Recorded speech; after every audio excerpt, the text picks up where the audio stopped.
یہاں جو ہے معاملہ صوم، اس سے پہلے مکی دور میں صوم کا کہیں کوئی تذکرہ ہی نہیں، نہ عربوں میں اس کا رواج تھا۔ یہ لفظ بھی عربی زبان میں تھا گھوڑوں کے لیے، گھوڑے روزہ رکھتے تھے۔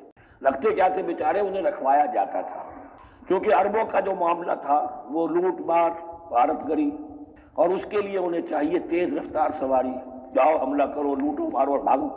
اونٹ جو ان کی فضا اور ان کے ماحول کے لیے مناسب تھا، وہ زیادہ تیز دوڑ نہیں سکتا، اپنی اس ضرورت کے لیے گھوڑا چاہیے تھا۔ گھوڑے میں عرب کا سخت موسم برداشت کرنے کی عادت نہیں، نازک جانور ہے، وہ پیاسا تو نہیں رہ سکتا 7 دن تک جیسے کہ اونٹ رہ سکتا ہے، بھوکا نہیں رہ سکتا، وہ لو کے تھپیڑے نہیں برداشت کر سکتا، لہذا عرب اس کو رکھواتے تھے روزہ۔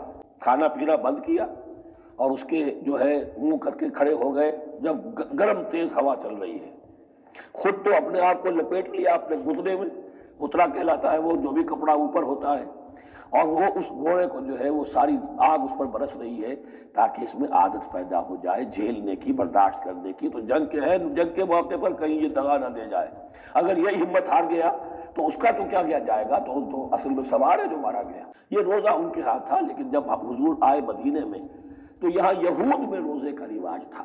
وہ ایک تو عاشورہ کا روزہ رکھتے تھے، اس لیے کہ وہ تاریخ تھی جس میں کہ نجات ملی تھی بنی اسرائیل کو فرعونیوں سے۔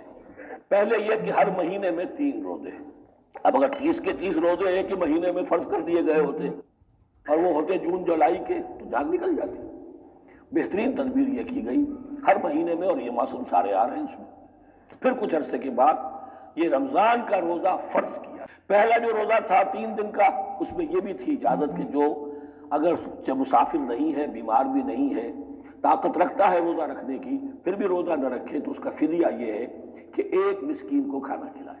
علی الاطلاق تھا یہ۔ جب رمضان کے روزے کی فرضیت ہو گئی تو اب یہ فدیہ نہیں ہے، البتہ حضور نے اس کو باقی رکھا ایسے شخص کے لیے جو بہت بوڑھا ہے، یا کوئی خاتون بہت بوڑھی ہے برداشت نہیں کر سکتی، یا کوئی بیمار ہے، کسی سخت ایسی بیماری میں ہے کہ روزہ اس کے لیے جان کے لیے ہلاکت کا اندیشہ ہو سکتا ہے، اس کے لیے فدیہ برقرار رکھا۔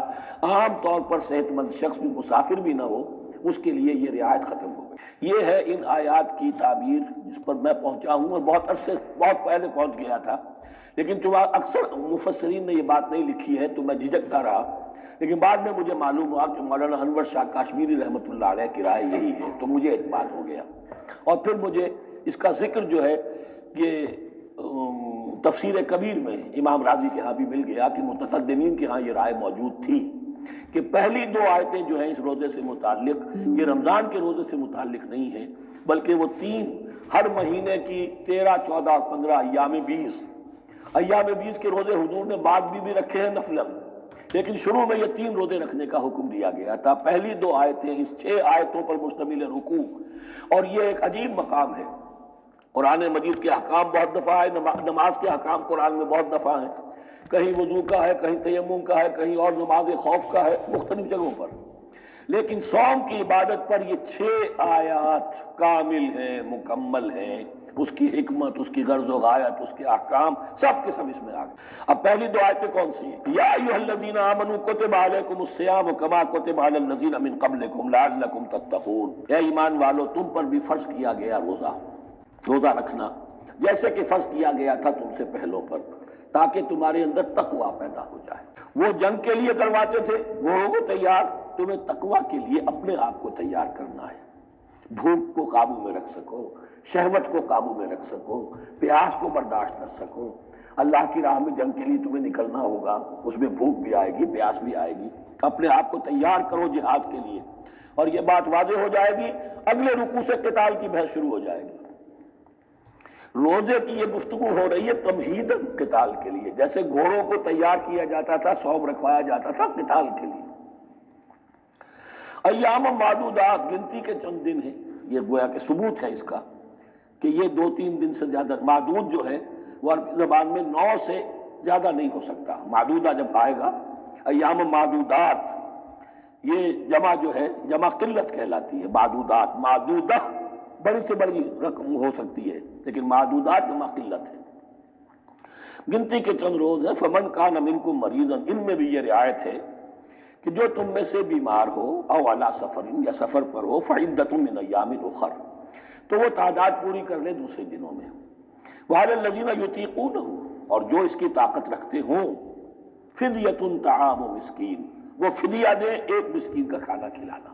ان آیات کی تفسیر میں جیسا کہ میں نے عرض کیا مفسرین کے بہت سے اقوال ہیں، اب میں اس کی بحث میں نہیں جا سکتا، جو میں نے اپنے مطالعے کے بعد رائے قائم کی ہے میں صرف وہی بیان کر رہا ہوں کہ اس وقت، اور یہ امام راضی کے الفاظ ہیں کہ یہ فرضیت الگ تعیین نہیں تھی بلکہ الگ تخییر تھی۔ فرض تو ہے روزہ، لیکن اس کا بدل بھی دیا جا رہا ہے، اگر تم نہیں رکھنا چاہتے تو تم ایک مسکین کو کھانا کھلا دو۔ تو گویا کہ تدریجاً انہیں لانا تھا، چونکہ اس بات کے وہ پہلے سے عادی نہیں تھے۔ فمن تطوع خیرا فهو خیر اللہ، اور جو اپنی جی سے اپنی مرضی سے خیر کرنا چاہے تو اس کے لیے خیر ہے، روزہ بھی رکھے اور مسکین کو کھانا بھی کھلائے، دونوں کام کرے تو اس میں کوئی رکاوٹ تو نہیں، اس کے لیے بہتر ہوگا۔ وَأَن تَصُومُوا، اور دیکھو اگر روزہ رکھو، خیر لکم ان کنتم تعلمون، یہ تمہارے لیے بہتر ہے اگر تم جانو۔ اب یہاں بھی ایک طرح کی رعایت کا انداز ہے۔ اب آ رہی ہیں دو آیتیں جو خاص رمضان کے روزے سے متعلق ہیں، حکمت اور غرض و غایت۔ پھر ایک آیت طویل آئے گی احکام، اور پھر ایک آیت آئے گی لٹمس ٹیسٹ۔ یہ 6 آیتیں۔ شہر رمضان الذی انزل فیہ القرآن، رمضان کا مہینہ وہ ہے جس میں قرآن نازل کیا گیا۔ ھدی للناس وبینات من الھدی والفرقان، لوگوں کے لیے ہدایت، اور ہدایت کے بھی روشن بینات باتیں، والفرقان، اور حق و باطل میں فرق کر دینے والی چیز۔ فمن شہد منکم الشہر، تو جو کوئی بھی پائے اس مہینے کو، یا جو شخص بھی مقیم ہو اس مہینے میں، مسافر نہ ہو، فلیصم، اس پر لازم ہے کہ روزہ رکھے۔ اب وہ وجوب علی التخییر ختم ہو گیا، اب وجوب علی التعیین، اب یہ لازم ہے، یہ رکھنا ہے۔ ایک رعایت باقی رکھی، وَمَنْ كَانَ مَرِيضًا أَوْ عَلَىٰ سَفَرٍ فَعِدَّةٌ مِّنْ أَيَّامٍ أُخَرَ، جو بیمار ہے یا یہ کہ سفر پر ہے وہ تعداد پوری کر لے دوسرے دن میں۔ یرید اللہ بکم الیسر ولا یرید بکم العسر، اللہ تمہارے ساتھ آسانی چاہتا ہے، سختی نہیں چاہتا۔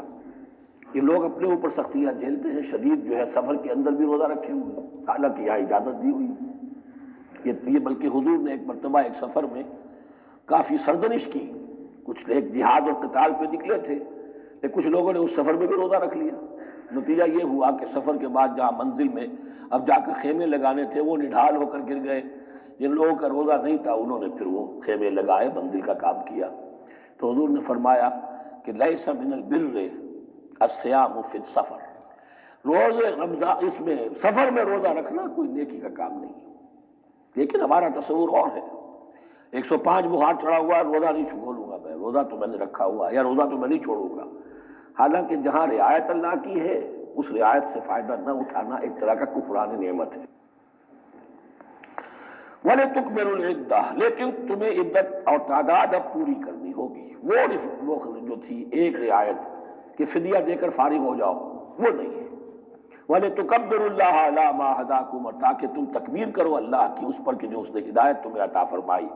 وَلَعَلَّكُمْ تَشْكُرُونَ، اور تاکہ تم شکر کر سکو اس نعمت عظمیٰ کا جو قرآن حکیم کی شکل میں تمہیں دی گئی ہے۔ اس موضوع پر میرا کتابچہ عظمت صوم اور عظمت صیام و قیام قرآن، اس میں یہ سارے مضامین تفصیل سے آئے ہیں، کیا حکمت ہے، کیا غرض و غایت ہے، کیا مقصد ہے، اور آخری منزل کیا ہے، وَإِذَا سَأَلَكَ عِبَادِي عَنِّي فَإِنِّي قَرِيبٌ۔ مطلوب تو یہ ہے کہ تمہارا جو یہ جسم حیوانی ہے یہ کچھ کمزور پڑے، روح ربانی جو تم میں پھونکی گئی ہے اسے تقویت حاصل ہو۔ دن میں روزہ رکھو، اس حیوانی وجود کو ذرا کمزور کرو، دباؤ اس کے تقاضوں کو، رات کو کھڑے ہو جاؤ، اللہ کا کلام سنو اور پڑھو تاکہ تمہاری روح کی آبیاری ہو، اس پر حیات، آب حیات کا ترشح ہو۔ نتیجہ کیا نکلے گا؟ تمہارے اپنے اندر سے ایک پیاس ابھرے گی، وَإِذَا سَأَلَكَ عِبَادِي عَنِّي فَإِنِّي قَرِيبٌ، تقرب الی اللہ کا جذبہ پیدا ہوگا۔ تو اے نبی، جب میرے بندے، ایسے بندے آپ سے میرے بارے میں سوال کریں، ان کو بتا دیجئے میں قریب ہوں، دور نہیں ہوں۔ یہ حقوق انسانی کا میرے نزدیک دنیا میں سب سے بڑا میگنا کارٹا ہے۔ اللہ اور بندے کے درمیان کوئی فصل نہیں ہے، فضل اگر ہے تو تمہاری اپنی خباثت ہے، اگر تمہاری نیت میں فساد ہے، حرام خوری تو کرنی ہی کرنی ہے، تو اب کس منہ سے اللہ سے دعا کرو گے؟ پھر جاؤ گے کسی پیر کے پاس، آپ دعا کر دیجئے، یہ نذرانہ حاضر ہے؟ یہ طریقہ کیا ہے؟ انسان کا نفس حائل ہے اور کوئی نہیں، ورنہ ہم تو مائل بے کرم ہیں، کوئی سائل ہی نہیں، راہ دکھنا ہے کسی رہنمی منزل ہی نہیں، کوئی پوپ نہیں، کوئی پنڈت نہیں، کوئی پادری نہیں، کوئی پیر نہیں، کوئی نہیں، جب چاہو اللہ سے ہم کلام ہو جاؤ، اس سے بڑا حق کیوں خالق و مخلوق میں حائل رہے پردے؟ پیران کلیسا کو کلیسا سے اٹھا دو، میرا ہر بندہ جب چاہے جہاں چاہے مجھ سے ہم کلام ہو جائے۔ ہاں شرط ہے اس کی، وہ شرط آگے آ رہی ہے، اجیب دعوت الداعی اذا دعان، میں تو ہر پکارنے والے کی پکار سنتا ہوں، اور سنتا نہیں جواب دیتا ہوں، اور صرف جواب نہیں دیتا قبول کرتا ہوں۔ اجابت میں یہ تینوں چیزیں موجود ہیں، اور اذا دعان، جہاں مجھے پکارے جب پکارے، there and then میں موجود ہوں، لیکن شرط کیا ہے؟ فَلْيَسْتَجِيبُوا لِي، انہیں بھی تو میرا کہنا ماننا چاہیے، یہ یک طرفہ بات نہیں ہوگی۔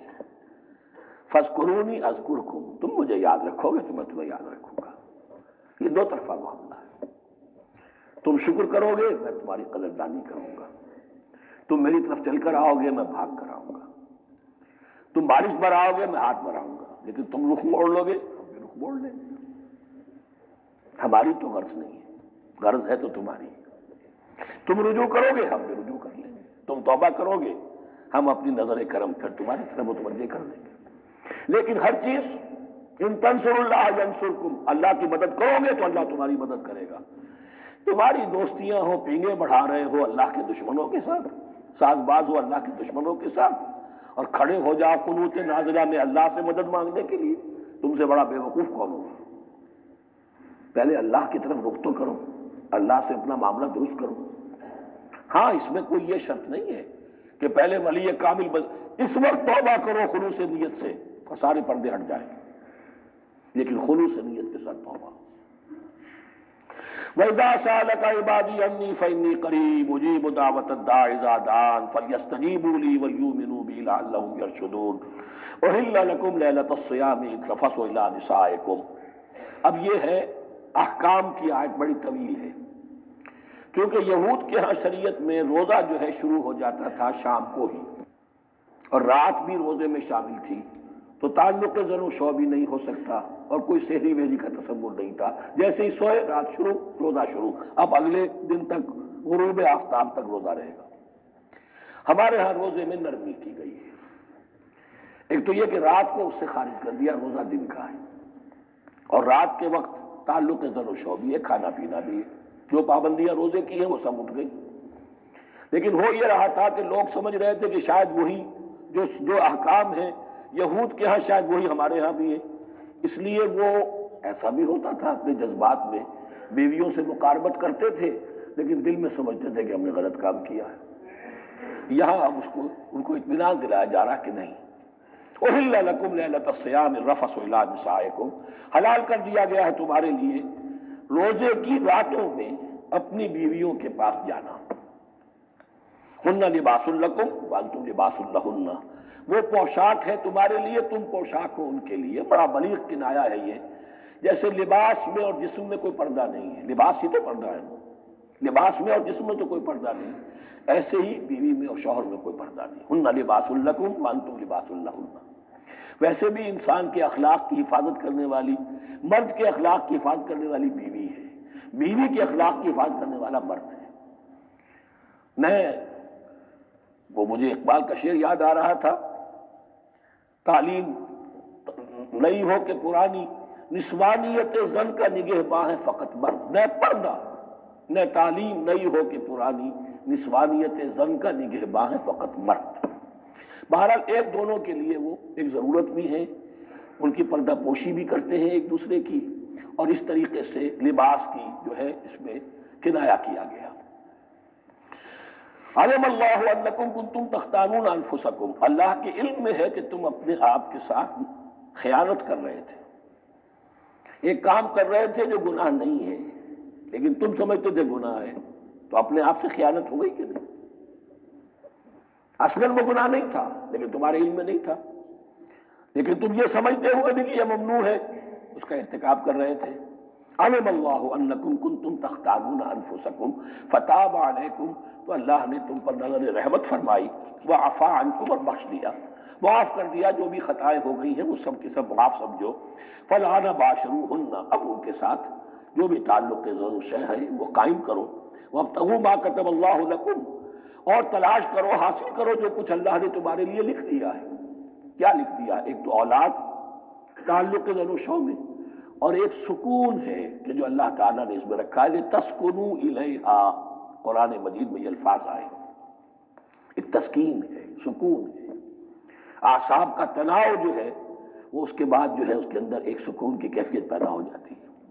اور یہی اس میں حکمت ہے کہ حضور اپنے ہر سفر میں ہم ایک زوجہ محترمہ کو ضرور ساتھ رکھتے تھے، اس لیے کہ قائد کو، سپہ سالار کو کسی وقت بڑی ایسی یعنی پریشان کن صورتحال میں فیصلے کرنے پڑتے ہیں، جذبات پر دباؤ ہوتا ہے اور اعصاب پر دباؤ ہوتا ہے، تو ساتھ اگر کوئی اہلیہ بھی موجود ہو تو اس میں، اور اس کے بہترین مواقع سیرت میں آئے ہیں، وہ پھر کسی وقت میں بیان کروں گا۔